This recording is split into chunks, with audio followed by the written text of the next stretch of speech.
ꯌꯥꯔꯒꯗꯤ ꯍꯣꯁꯄꯤꯇꯥꯜ ꯆꯠꯄꯗꯣ ꯏꯃꯥꯒ ꯈꯔ ꯆꯠꯃꯤꯟꯅꯧꯗꯅ ꯍꯥꯏꯔꯝꯃꯤꯅꯦ ꯏꯃꯥ ꯌꯥꯏꯌꯦ ꯀꯩꯅꯣ ꯑꯉꯥꯡꯁꯦ ꯃꯥꯡꯍꯟꯈꯤꯕ ꯁꯤ ꯈꯛꯇꯅꯤ ꯃꯥꯅ ꯄꯥꯝꯃꯤꯕꯁꯤ ꯃꯥꯡꯍꯟꯗ꯭ꯔꯕꯗꯤ ꯅꯄꯥꯝꯗ ꯆꯠꯂꯨ ꯍꯥꯏꯔꯕꯁꯨꯅꯦ ꯑꯩ ꯏꯄꯥꯝꯗ ꯆꯠꯆꯈꯤꯒꯦ ꯑꯁꯨꯝꯅ ꯑꯩ ꯇꯥꯏꯕꯪ ꯐꯥꯎꯅꯔꯛꯈꯤ ꯆꯍꯤ 3ꯒꯤ ꯃꯇꯨꯡꯗ ꯑꯩꯒꯤ ꯏꯄ꯭ꯋꯥ ꯅꯨꯄꯥ ꯑꯃ ꯐꯪꯖꯈꯤ ꯑꯩꯅ ꯀ꯭ꯂꯥꯁ 5 ꯇꯝꯂꯕ ꯐꯥꯎꯕ ꯏꯕꯣꯛꯅ ꯑꯩꯕꯨꯗꯤ ꯃꯤꯔꯥꯏꯕꯤꯈꯤ ꯑꯗꯨꯕꯨ ꯑꯩꯒꯤ ꯏꯄ꯭ꯋꯥꯗꯤ ꯏꯕꯣꯛꯅ ꯂꯨꯅ ꯇꯧꯖꯗꯨꯅ ꯃꯥꯅ ꯍꯥꯏꯔꯤꯕ ꯃꯈꯩ ꯏꯕꯣꯛꯅ ꯅꯤꯡꯕ ꯊꯨꯡꯍꯟꯈꯤ ꯕꯕꯥ ꯑꯩꯅ ꯉꯁꯤ ꯁ꯭ꯀꯨꯜꯒꯤ ꯁ꯭ꯄꯣꯔꯠꯇ ꯑꯩꯅꯅꯦ ꯐꯥꯔꯁ ꯇꯥꯔꯤꯕ ꯍꯌꯦꯡ ꯃꯤ ꯃꯌꯥꯝꯗ ꯆꯠꯈꯤꯕꯗꯅꯦ ꯅꯨꯡꯉꯥꯏꯅꯕ ꯍꯣꯠꯅꯧ ꯑꯩꯅ ꯐꯥꯁ ꯇꯥꯔꯛꯄꯒꯤ ꯅꯨꯡꯉꯥꯏꯕꯗ ꯉꯥ ꯂꯩꯕ ꯆꯠꯈꯤꯕ ꯄꯥꯕꯨꯡꯗꯣ ꯁꯪꯁꯥꯔ ꯊꯥꯗꯣꯛꯈꯤ ꯃꯇꯝ ꯈꯔꯗꯤ ꯅꯆꯟꯅꯨꯄꯤꯁꯦ ꯏꯕꯨꯡꯉꯣꯒꯤꯗ ꯊꯝꯃꯦꯔꯦꯒ ꯂꯩꯃꯤꯟꯅꯔꯣ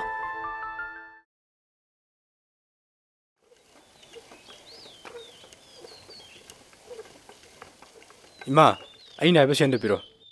이붕아, ngасidi sen leitene. Hayeng oina lawro. ꯑꯩꯅ ꯍꯥꯏꯕ ꯁꯦꯟꯗꯨ ꯄꯤꯗꯗꯤ ꯌꯨꯝꯗ ꯑꯝꯇ ꯍꯜꯂꯣ ꯍꯥꯏꯖꯤꯅꯤ.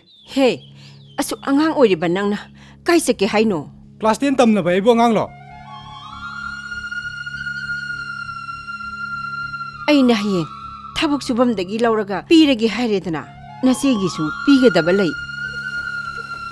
ꯁꯦꯁꯦ ꯂꯨꯄꯥ 100ꯁꯦ ꯁꯤ ꯍꯥꯟꯅ ꯄꯥꯏꯔꯣꯁꯦ. ꯂꯨꯄꯥ 50ꯁꯤꯅꯅꯦ 이문기 ꯀꯩꯀꯩꯅꯣ ꯈꯔ ꯂꯩꯔꯒꯤ. 100ꯁꯤꯅ ꯀꯩꯗꯧꯗꯤꯕ? ꯂꯨꯄꯥ 500 ꯄꯤꯌꯨ ꯍꯥꯏꯕꯅꯦ. ꯍꯥꯏ ꯀꯩꯅꯣꯅꯦ ꯅꯃꯥꯟꯁꯥ ꯉꯥꯡꯅꯔꯤꯗꯨꯕꯣ 이보, ꯑꯩꯅ ꯁꯦꯟ ꯈꯤꯇꯪ ꯄꯤꯌꯨ ꯍꯥꯏꯕꯗ ꯄꯤꯅꯤꯡꯗꯦ 이마는 이제기도 혼내두는 lei. He, ꯀꯩꯅꯣꯅꯦ ꯅꯪ ꯉꯥꯡꯉꯤꯗꯨꯕꯣ? ꯑꯩꯅ ꯍꯥꯏꯁꯦ ꯃꯩꯇꯩꯔꯣꯟꯅꯤ 이마. 이슈기디네 아복나 삐톡가니 라우 아복기 나한테 파몰라 까야노네 이슈기 पैसा두보 500네 아보. 500 오 아복기 레이 미네네 피기 पैसा 삐람미 아복나 삐니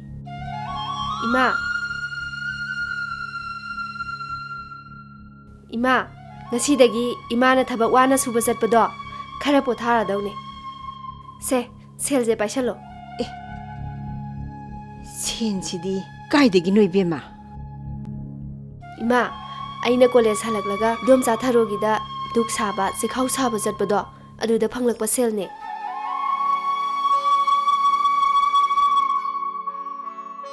अदो इमा पॉलिथीन सिजिनबा फत्ते हाइबदगी सिखाउ लैबा क्याम लाई खंगबा मथंग थादगिदी सेल याम फंगनी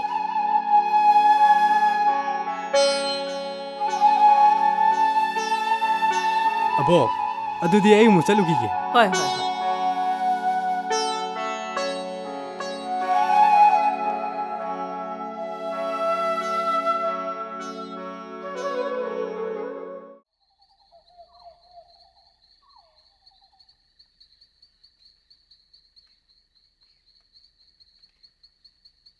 이붕어 마니야 아무것도 nga이코네 ꯀꯔꯤ ꯍꯥꯏꯒꯦ ꯇꯥꯗ ꯅꯪꯕꯨ ꯅꯆꯟꯅꯨꯄꯤ ꯂꯧꯔꯨꯅꯦꯅ ꯆꯠꯈꯤꯕꯗꯨꯕꯨ ꯀꯔꯝꯍꯥꯏ ꯇꯧꯔꯒꯦꯅꯦ ꯇꯥꯗ ꯑꯅꯤꯔꯛ ꯁꯨꯔꯕꯅꯤ ꯑꯩꯅ ꯂꯧꯕ ꯆꯠꯂꯨꯔꯤꯁꯤ ꯑꯗꯨꯕꯨ ꯃꯄꯨꯔꯣꯏꯕꯒꯤ ꯃꯌꯨꯝꯗꯨꯗ ꯑꯔꯣꯏꯕ ꯌꯥꯍꯤꯞ ꯇꯥꯟꯅꯦꯅ ꯂꯥꯛꯑꯣ ꯍꯥꯏꯕ ꯌꯥꯈꯤꯗ꯭ꯔꯦ ꯇꯥꯗ ꯃꯥꯅ ꯈꯜꯂꯤꯕꯗꯣ ꯑꯆꯨꯝꯕ ꯈꯣꯡꯊꯥꯡꯅꯤꯅꯦ ꯅꯨꯄꯤꯅ ꯃꯌꯨꯝ ꯄꯥꯟꯈ꯭ꯔꯒ ꯍꯜꯂꯛꯇꯨꯅ ꯂꯩꯕ ꯍꯥꯏꯕꯁꯦ ꯐꯖꯕ ꯍꯧꯅꯗꯦ मधुदा आइने याम नुंगाइत्रिबदी नचनुपीगी मचा लंचेनबीदो लाइक लाइसु यामन फै हाइना ताइ मधुदा मबोकना ताथि तावैना तौइ हाइबसिनी ꯑꯩ ꯁꯨꯇꯥꯗ ꯃꯈꯣꯏꯒꯤ ꯈꯜꯂꯒ ꯌꯨꯝꯗ ꯂꯩꯍꯟꯅꯤꯡꯕꯅꯤ ꯂꯟꯆꯦꯟꯕꯤꯁꯦ ꯑꯉꯥꯡ ꯑꯣꯏꯔꯤꯉꯩꯗꯅꯦ ꯐꯥꯔꯁꯇ ꯇꯥꯗꯨꯅ ꯂꯥꯛꯄꯅꯤ ꯃꯕꯣꯛꯅ ꯐꯅ ꯑꯣꯠꯇꯨꯅꯁꯨ ꯃꯥꯒꯤ ꯃꯍꯩꯗꯗꯤꯅꯦ ꯈꯛ ꯍꯟꯗꯕ ꯂꯩꯇꯦ ꯇꯥꯗ ꯑꯗꯨꯅꯤ ꯃꯅꯤ ꯃꯩꯕꯨ ꯐꯤꯅ ꯀꯨꯞꯇꯨꯅ ꯊꯝꯕ ꯌꯥꯕ꯭ꯔꯣ ꯅꯆꯟ ꯅꯨꯄꯤꯗꯨꯁꯨ ꯍꯣꯠꯅꯕ ꯀꯜꯂꯤ ꯅꯣꯡꯃꯗꯤꯅꯦ ꯃꯤꯀꯣꯛ ꯊꯣꯡꯕ ꯍꯥꯏꯕꯗꯣ ꯁꯣꯏꯗ꯭ꯔꯕꯅꯤ ꯈꯪꯗꯦ ꯇꯥꯗ ꯂꯥꯏꯅ ꯇꯝꯕ ꯍꯥꯏꯗꯨꯅꯤ ꯉꯥꯏꯈꯣꯅꯦ ꯃꯅꯤ ꯂꯟꯆꯦꯟꯕꯤꯒꯤ ꯃꯧꯄꯥꯗꯨꯗꯤ ꯀꯔꯝ ꯇꯧꯔꯤ ꯅꯨꯄꯥꯗꯨꯗꯤ ꯃꯕꯣꯛꯅ ꯂꯨꯅ ꯇꯧꯗꯅ ꯉꯥꯡꯅꯕ ꯌꯥꯗ꯭ꯔꯦꯗꯅ ꯇꯥꯗ ꯃꯕꯣꯛ ꯑꯗꯨꯅ ꯑꯗꯨꯛꯀꯤ ꯃꯇꯤꯛ ꯐꯠꯇ꯭ꯔꯤꯕꯗꯨꯕꯨ ꯀꯔꯤꯒꯤꯅꯣꯅꯦ ꯑꯁꯨꯛ ꯆꯥꯎꯈꯠꯂꯕ नुपी नुपा राइट चप मानरबा मतम मसिदा नुपी इमाना नुपीदो ओलिबसिबो मदुगी नुपीदो नुमित फत्तब नुमित पोंगनी होय तादा नुपी मसा योखसी नुपी मसा लारी हेंसी हाइदना खबरदा टीवीदा रेडियोदा असुक याम लाउरिसे मोइगी मबोक्तुगी मनाददी चंगबा जात नते तादा करीसु खलुनुदमनी मतम पुनमक्ता असुम्मुन जोय वेबनी हाइबसे खक काउगन होय तादा याम नुआइजरे तादा अदुदि हे अमुक योगजरुखिगे फरे फरे योरो यो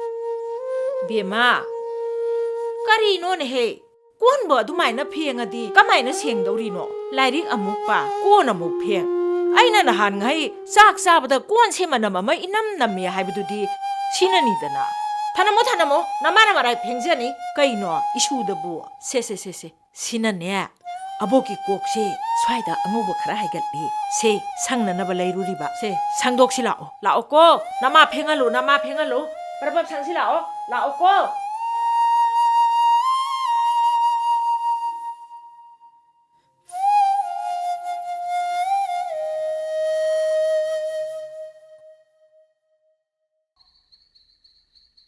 बेमा लाओ से होय अबो अबोकी कोकसे संगुला लुमांगदबु कनाना अंगौबा मनि सोंथोरे इमिने से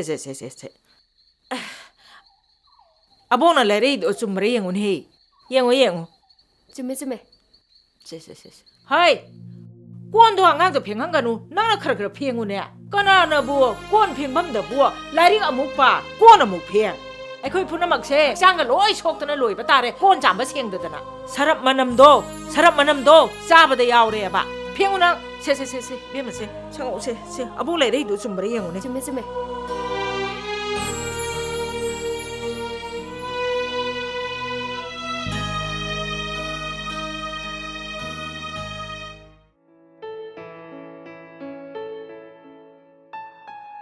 ibunga mani matum ngarang isuna school gi boy ga laine na laukhiba sel dubu loina loisalla abro amata lemaktra bro अस काय दिनु अबो अमता लेमद्रे होय फै होनौ कनौ को बुंगा इमाई साक्से से कोन फाउदा थिलुरो अस इसी दुम थिलुरो के दरोगे अस आई से खाउ साबदो खरंगा न चटके तौबने हलक लगा लारे उंग पादब सुयारो इस नुपीना लारी याम तमगा कैकाना दौरीबा हा सेल अरेंगै थाधरगा हयेंग मी मेमदा चटखिदौई ओइरिनिने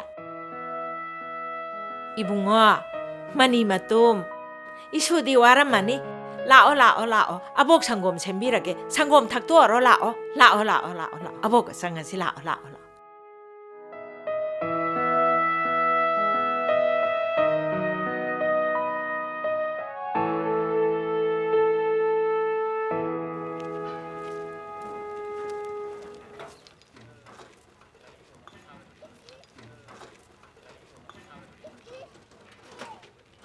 इबुंग हानगे चेक लोल हुम दो पुग्रबरा करी वाले अतै दिया इना अमता ngai khone करी हाइगे चे ai isagi form fill up तौनबा Sen खरा वाले यारगदी लुपा लिसिंग अहुम खता हाना पिबियो ai mathang thagi tolop to adai kakbiyo याने नि चे yam nuwairi ina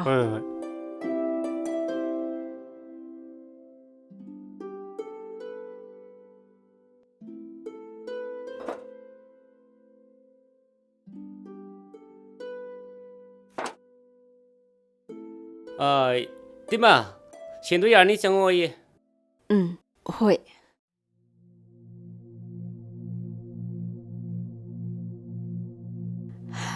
Inao amta changjarake यानी तेमा संबिरो सिदा फंबियो यानी तेमा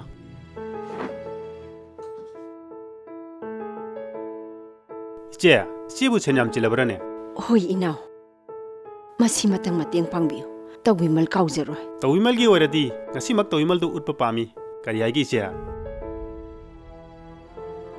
इचे के पामदसु अइना निंग थुंगलगे आइगे पामदसु इचे निंग थुंगलोदना hoi inao ꯑꯩꯅ ꯑꯉꯝꯕ ꯑꯣꯏꯔꯗꯤ ꯏꯅꯥꯎꯒꯤ ꯃꯇꯦꯡꯁꯨ ꯄꯥꯡꯖꯒꯅꯤ 이제 신호부 알아들어네. 셋셋. 이나우, 아이 뭐 독자라게. 엉뚱 아이코네. 까이노 이나우. 아이부 까이오이노 우루라게. 힝나버기 란팜시다 이자 셈나버 호나자리비. 방간 존비 누피 오이비 신기 마팜다. 아두구마 낫다바 미행도 영비가노. 한번 답 타고 오미. 낭기 피샤시 밤자데. 답 타고 오미. 엉뚱 아이코네. 엉뚱 아이코가. 아이코미. 엉뚱 아이코미.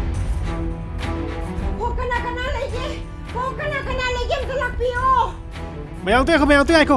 Si pesa je, mana puru hurang itu orang berdegi. Ayah tan thorak puni. Masih hurang bini nih, masih pura hurang bini.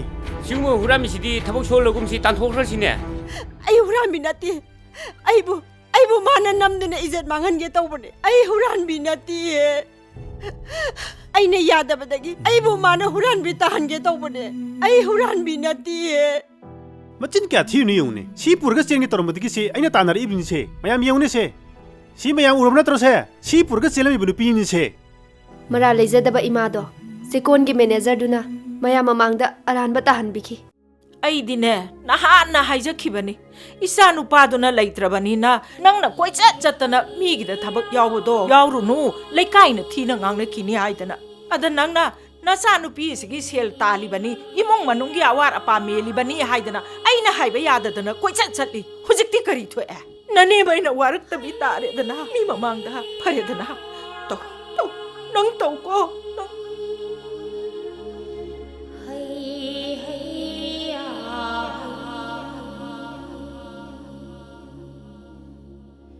Ma, sangat silau.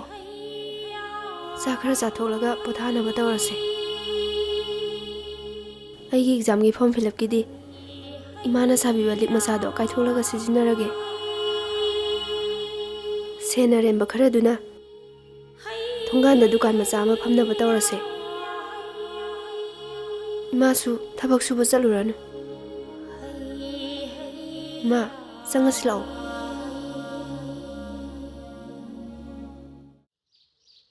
Ine, ine lai bro. Haima, beton biya. Ine. Nang la edana. Ine. Yam phare.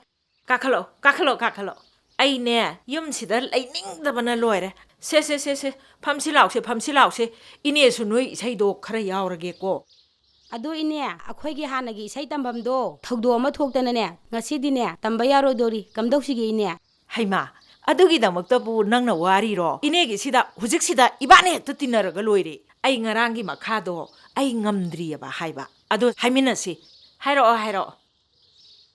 yengu kaya da phajri ba radha syam se yengja ho ro la yengu ita radha Syam se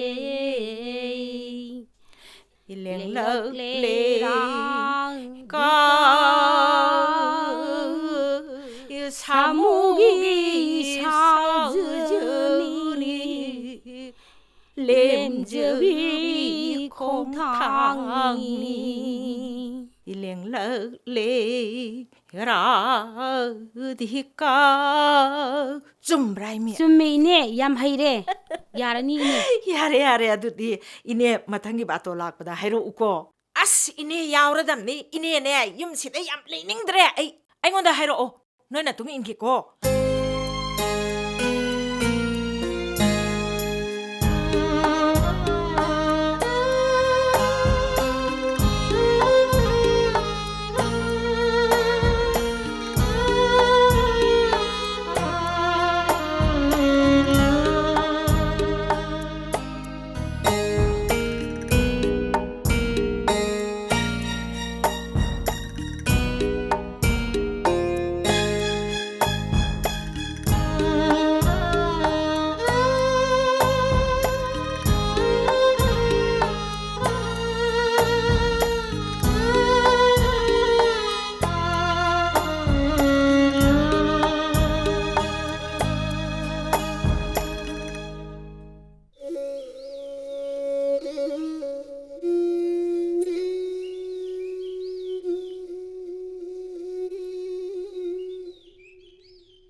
Ibema nangbo loidribo hey khara ngana chalune nangbo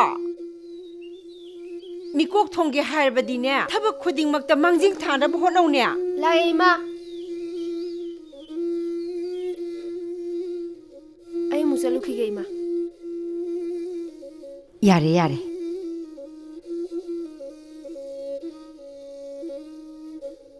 na phawung khoiramu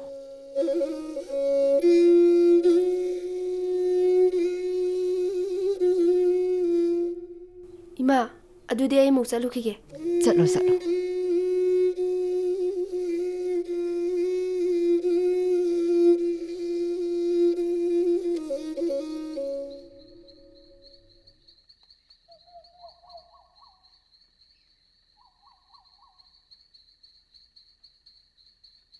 Ibungo mania amuk to ngai khone nang ta da wa am ta hang hoge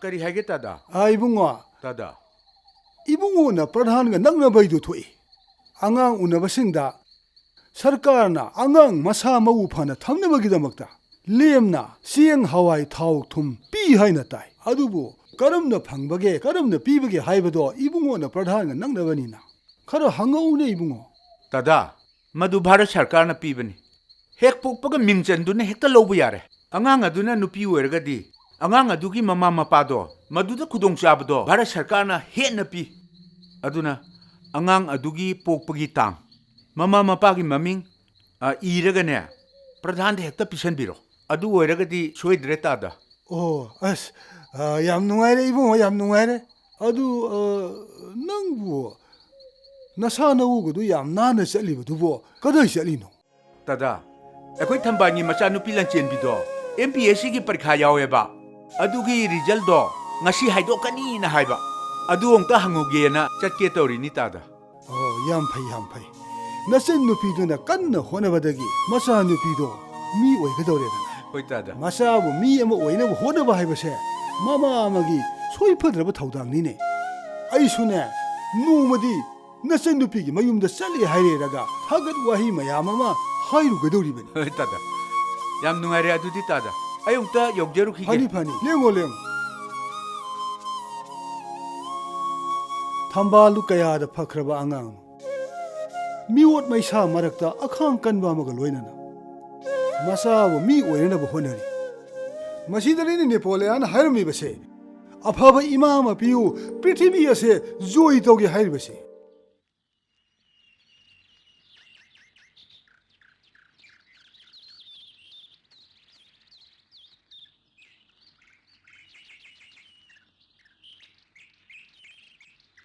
kaino sina ibungo mani sidanta tholo ula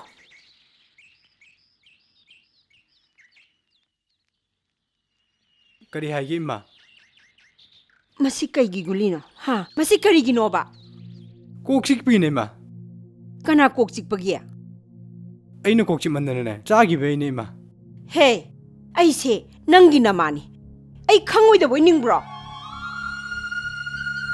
asuk phat khidrabani sasibu nang charaba sidi ain chabdu na te ma imana man han khangau wai du so yaw bo ngani thaja draga I phone tor hange ma mana apsam bo ngani thaja dri du ma phone tor hange he ngai kho ibungo aina asuk wana nang bu mi oina bo hotnaraga kaino nang taisibo boboki mani matum yum sigi asengba mani ni haiduna nang na hek hariba makai induna lakpani adubu ngasidi nang buluna tawjarubagi mahai phangedana ima ibo ima ai MPSC exam pass tawre abo ai pass tawre mani nase ngasi dagi police officer haibado oidorobane ibema namanga sidi kaya da nungairaba nangi pabungse leijaram labadi kaya da nungairamga ba ibema moi pabu nasanu pina harau laklibase amuktadi yenglauga ba moi pabu ibema ꯀꯩꯁꯨꯒꯤ ꯃꯐꯝꯗ ꯑꯕꯣꯛ ꯌꯥꯝꯅ ꯂꯥꯟꯈ꯭ꯔꯦ ꯅꯪ ꯑꯕꯣꯛꯄꯨ ꯋꯥꯔꯧꯒꯅꯨꯀꯣ ꯑꯩꯅꯅꯦ ꯋꯥꯈꯜ ꯊꯦꯟꯕꯤ ꯑꯃ ꯑꯣꯏꯔꯨꯕꯅ ꯅꯨꯄꯤ ꯑꯃꯅ ꯅꯨꯄꯤ ꯑꯃꯕꯨ ꯀꯌꯥꯗ ꯍꯟꯊꯅ ꯈꯜꯂꯨꯔꯤꯕ ꯉꯁꯤꯗꯤ ꯑꯕꯣꯛ ꯅꯨꯄꯤ ꯑꯃꯒꯤ ꯃꯒꯨꯟ ꯆꯞ ꯆꯥꯅ ꯈꯪꯉꯤ ꯅꯪꯅꯅꯦ ꯅꯃꯥꯒꯤ ꯁꯤꯌꯣꯝꯅꯨꯡꯗ ꯂꯩꯔꯤꯉꯩꯗ ꯑꯕꯣꯛꯅ ꯅꯪꯕꯨ ꯃꯥꯡꯅꯅꯕ ꯁꯤꯟꯈꯤ नमागे अखांग कन मने हेन मन की बना ngasi nang mo taibang mang pau na rabane ngasi ne abok su ne nupi masa sing bo lari hayan si nupi masa sing bo yokhat si nupi masa sing bo soi dana lari hayan da ba ya dia hai ba wakhal lol si da de abok achet pa khomphung ga loina na lep laga ni yengo aina luna taujaruba yum sigi mani ni khanduna माने हेक हारिबा मखै इल्लुबा नौपा से ngasi samasiga yeknaraba phatraba drakchaba haibado hoire re abo iche ngasi di man chajar ima aibu no khut pen na phubiyo ima ayam lan khre ima mani mi mani sha saba tok pa haibase nasa nasa da leibane nasa gi izat ngak na salo nasa na mi ama oige khalabadi na thauda pukning changu abo ima amadi abok na pamjaba nupi masa kansi nupi masa larik hayansi haibado aina ngamba thakta honagani maduna akhoi bu sauna ba yokpirak pagi laman singba oijage ibema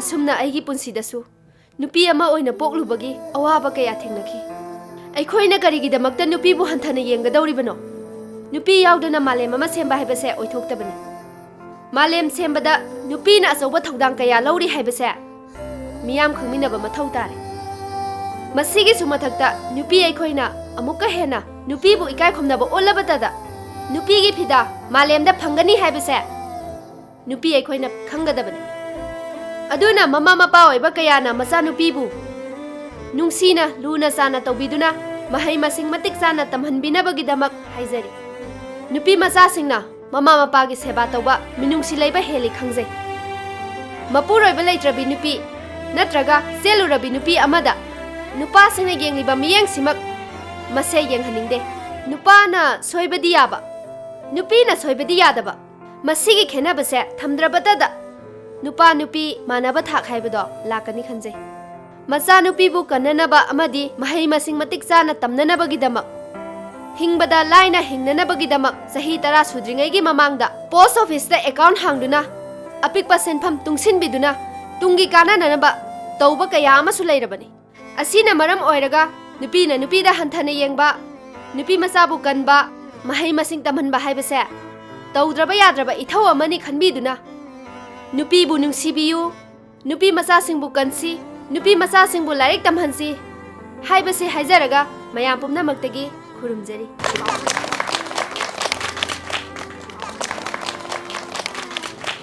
mathangda thoronggi makha chatharakpa oina ꯑꯩꯈꯣꯏꯒꯤ ꯈꯨꯜ ꯑꯁꯤꯒꯤ ꯄ꯭ꯔꯙꯥꯟ ꯑꯣꯏꯕꯤꯔꯤꯕ W ꯇꯣꯝꯕꯕꯨ ꯃꯌꯥꯝꯒꯤ ꯃꯐꯝꯗ ꯋꯥꯍꯩ 5-10ꯗꯪ ꯊꯝꯕꯤꯔꯅꯕ ꯅꯤꯡꯁꯤꯡꯖꯔꯤ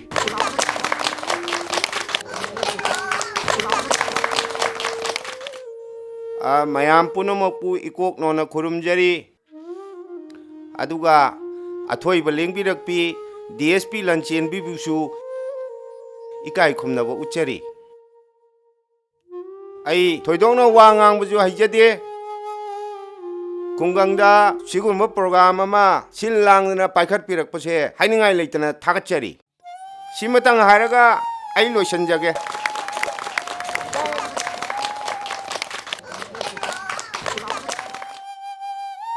ngasi thauram asi loisalakpagi tanja yoksalakpaga loinana matam chupada nupi macha singbu taraina tobibase tobidanabagi damakta awareness programme ꯑꯁꯤꯗ ꯃꯌꯥꯝꯅ ꯁꯔꯨꯛ ꯌꯥꯕꯤꯕꯁꯤ ꯈ꯭ꯋꯥꯏꯗꯒꯤ ꯅꯨꯡꯉꯥꯏꯖꯕꯅꯤ ꯍꯥꯏꯗꯨꯅ ꯃꯌꯥꯝꯗ ꯊꯝꯖꯒꯦ ꯉꯁꯤꯒꯤꯗꯤ ꯃꯇꯥꯡ ꯑꯁ꯭ꯋꯥꯏꯗ ꯄ꯭ꯔꯣꯒ꯭ꯔꯥꯝ ꯑꯁꯤ ꯂꯣꯏꯁꯤꯟꯖꯔꯦ